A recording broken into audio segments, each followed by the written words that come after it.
Hello, hello, and welcome to the first episode of Dawntide. So I saw this just kind of appear on my Twitter timeline, and thought it looked really cute. So I'm playing it, now that there's room on the channel, right? I guess I'll hop over into preferences and just see, yep, okay, the normal Ren'Py shit. Good. Yes. Yeah, I think we'll just start game. Ooh. I like the UI. It's nice. There's no going back to where we were. But I can still wander our old paths. I follow them back to your house. It shows nothing of itself but weather, worn foundations and holes in the ground where brambles grow? Brambles. I don't know what a bramble is. It was there that you held me still, close to your chest, a moment wrapped in warm linen. When your fingers slipped between mine, they filled spaces I never knew were there. Recollection squints like a beacon through sea fog, swaying far from the land, but visiting this spot keeps you mourned. I don't know what that. I want to know what that means. Give me one moment. I know I have my phone. It's behind me. It's behind me on the table. Allow me to just hop over there. And by hop, I mean lazily, like, stumble over. Yes. Okay. What is... Watch this be a word I know. But, I'm not recording this at, like, 4 a.m. You can't... Okay. You can't prove anything. What the fuck is more... Oh, I put an S instead of a D? I wanted it mourned. Mourned? Give me a... Fuck. More. Moored? Moored. Okay. Make fast a boat by attaching it by cable or rope to shore or to an anchor. We got there. Now I have to untangle my headphones because somehow this got tangled in the time of me tossing it to the floor and grabbing my phone. I'm not a mess. Maybe that's not something you want, but you're all I can hold on to. And now my setup I had for my mouse is all not correct. Okay, there we go. I know these paths lead the same way each time, but maybe one day they won't. I hope that one day I'll find this house rebuilt, and you'll be waiting there. You'll flow around me until all those spaces are filled. Until then, Griff.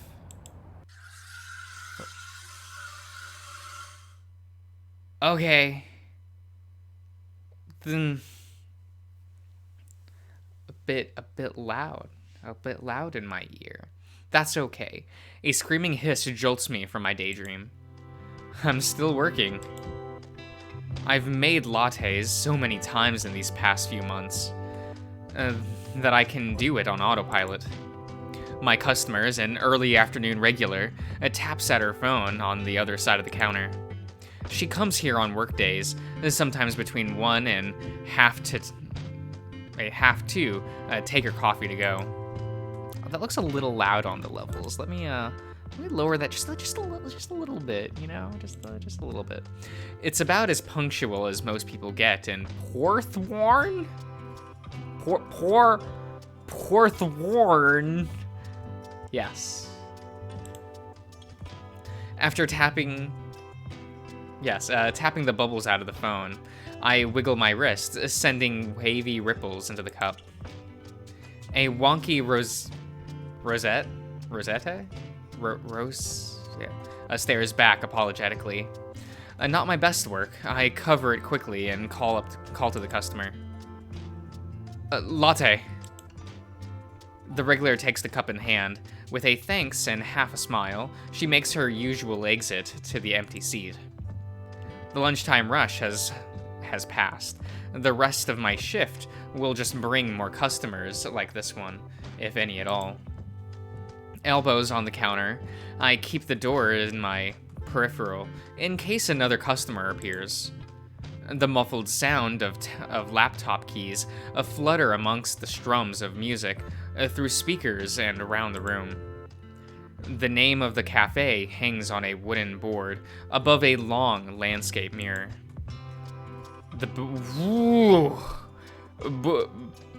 Boy. I send my mirror reflection a half-hearted wave, hoping to brighten his spirits. You're the boy, Riley. What? It does very little.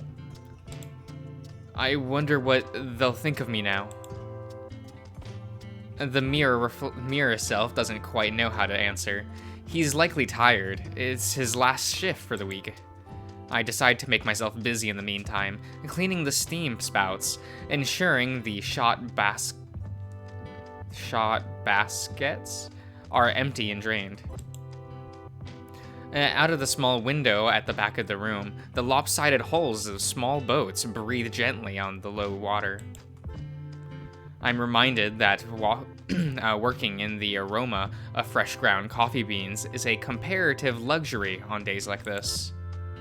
The last job paid a little more, but the stench of low tide crept into the stockroom. As I shuffle cups on the top of the coffee maker, the tap of laptop keys peter out. A dull clap precedes some rustling in a bag. Standing up from their table, a red deer clad in khaki tones trots toward the bar. You ready, Riley?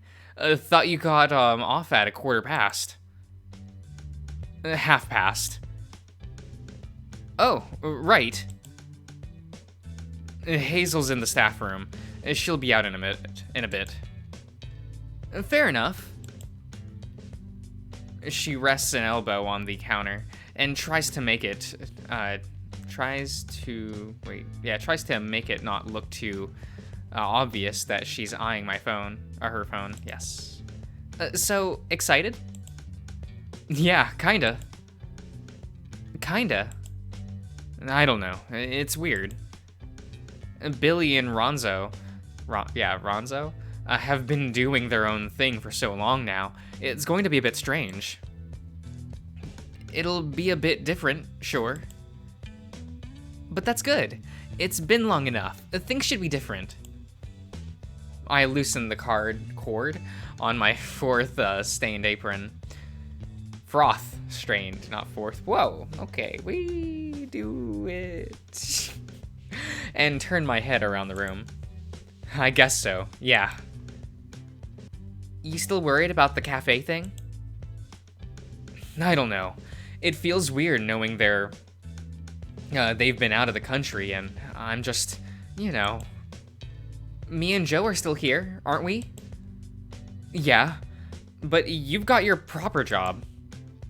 She looks like she's about to say something, then changes her mind. Look, you've got nothing to worry about. We'll go and get Joe and Billy, then meet Ronzo. They'll be too glad to see you to care about anything else.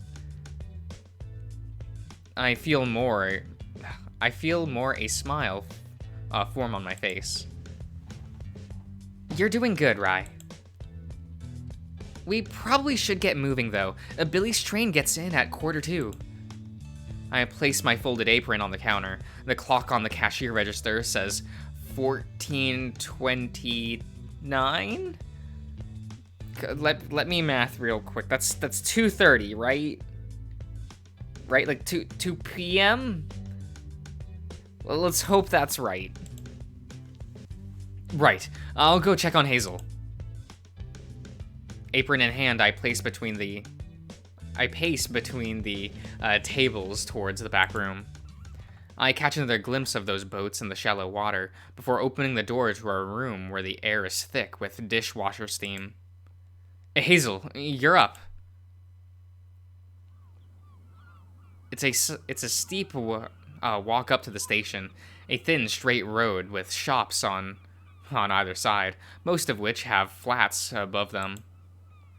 We pass alongside a store with a wooden surfboard as its signpost. In the window are mannequins in flowery shirts and cargo shorts.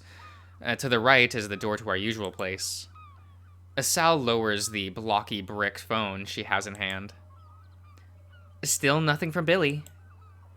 Her voice is breathy as we trudge up the incline. By the way, what time did you come in last night? I didn't hear you. Yeah, just sleeping badly. Went for a walk. I started to regret wearing a sweater.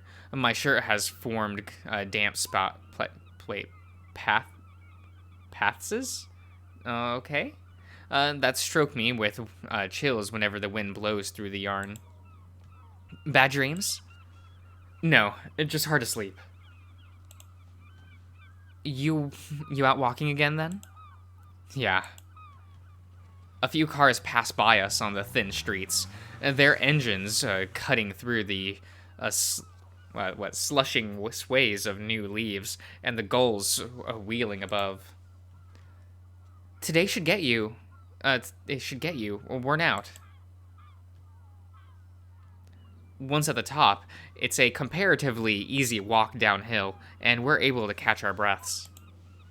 Approaching the station, a few cars and cabs are lined up in the taxi rank. Beyond them, another figure comes into view. He paces on the spot, a blue lighter cupped in two hands. He holds it close to his slate beak. The cold wind snaps the flame left and right, but his cigarette lights, heaving a relieving drag. His head tips back, and the wisps of gray smoke chase away in the breeze. That's when he sees us, a furrowed face unfolding into a smile. What's up? Oh, okay. Hey. Bird. Okay. Good to see you, Joe. Good to see you too. Been a while. His voice is glazed with a slight southwestern veneer. I don't know what that means. He's calm, but tones of excitement break through as he talks. Sorry we're late. Not a problem. So's the train. Stepping closer, the smell of cigarette grows potent, yes. Hope you've been good. You still trying to quit? Yeah. As you can see, it's going great. Okay, yeah. I think he should have maybe a lower voice. I don't know. It always takes me a few parts to figure out how to voice characters, right? You're all used to this. Heard anything from Billy? No, though the master of ceremonies had him wrangled. Keeping his eyes on me, he tips his head sideways to Sal. Sal wanders over to the fence. She peers across towards the monitor hanging from the platform ceiling. Says it's due. Joe takes a puff of his cigarette. Can't trust the schedule, Sal. You know that. You got this afternoon off, then? Yeah, bit hard with the exposition coming up, but I got a few days off, actually. What's the theme this year? Boats? Joe smirks, sizzling with the burnt tobacco. Who told you? Are you not just using the same stuff as last year? Take the old picture out from the back room and sling them up, right? Nah, it's a big one this year. Anniversary, bringing out all the artifacts from the back room. Photos, papers, a bit from the Kemper. Mr.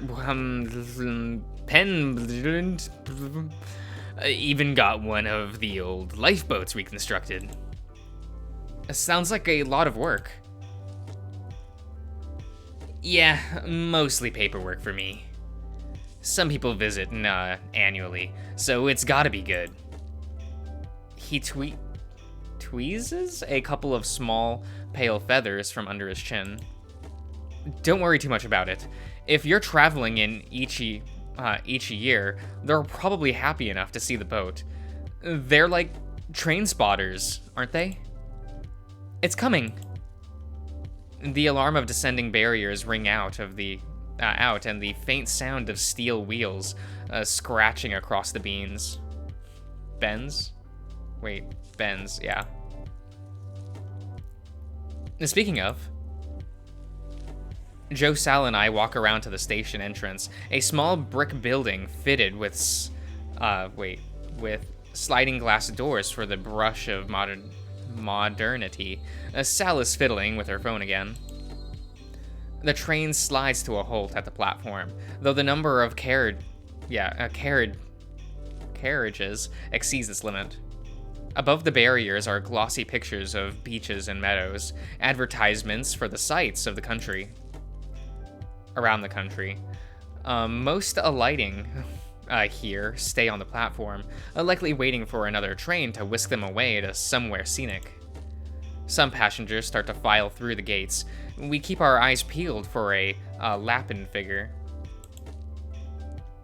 A good number of people pass us by, but there's no sign of him.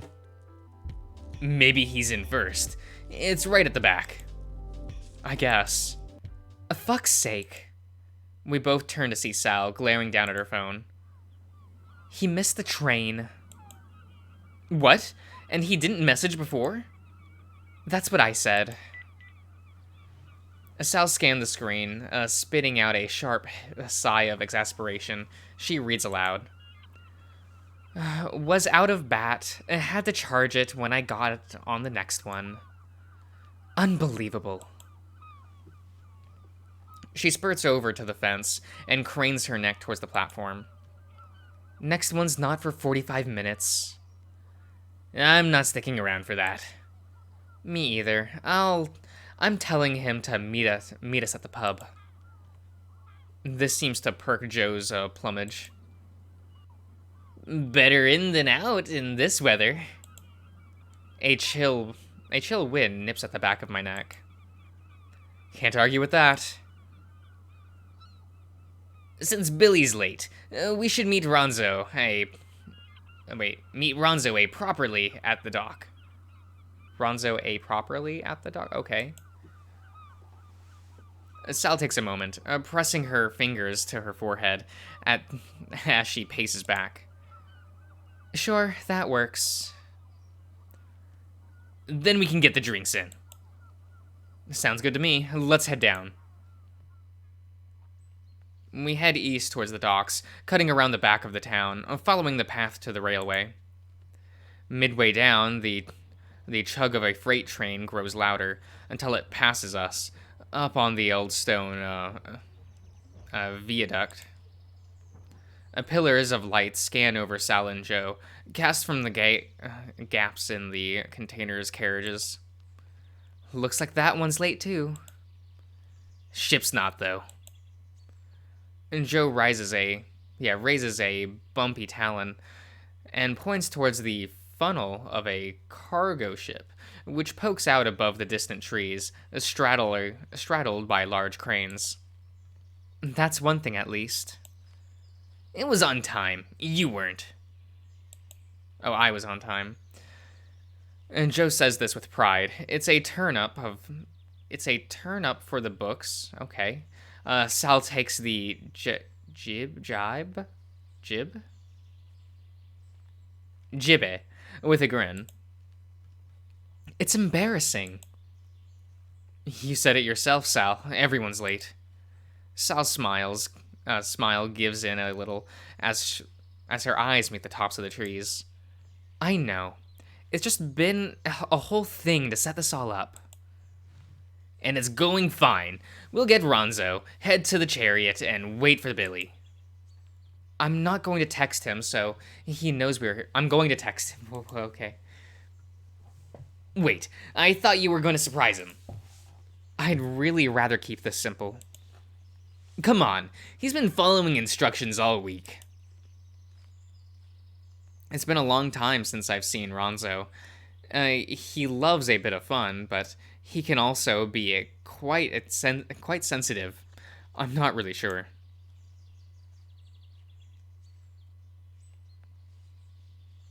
I haven't met this guy yet. Oh, I like this texturing though.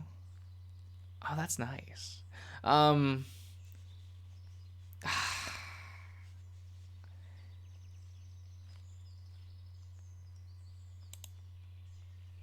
I think he'd appreciate it, honestly. Breaks the ice.